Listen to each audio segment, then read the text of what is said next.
ఒకసారి చూసుకోండి అమ్మా, ఇక్కడ ఒకసారి కలర్ చూసుకోండి, కొంచెం కింద ఉండాలి. మనం ప్లాస్టిక్ వాడడం వల్ల ఏం ప్రాబ్లం ఉండదు, కలర్ తీసేయచ్చు.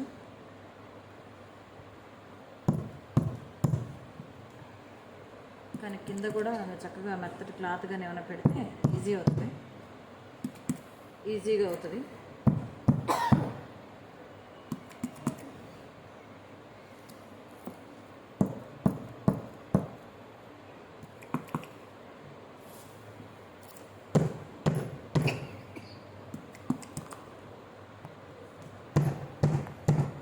కింద మీరు పేపర్ కానీ ఏమైనా క్లాత్ కానీ పెట్టకపోతే ప్రింట్ దిగదమ్మా.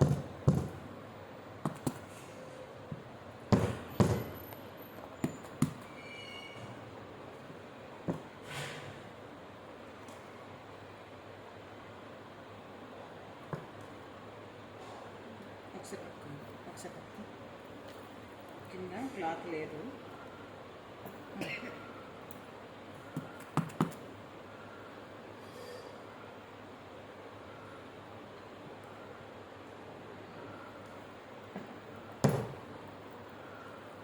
సో ఇదన్నమాట, మనకి కలర్ డల్ అయిపోతూ ఉంటుంది. యాక్చువల్లీ ఆ కలర్ అట్లాగే కనిపిస్తుంది.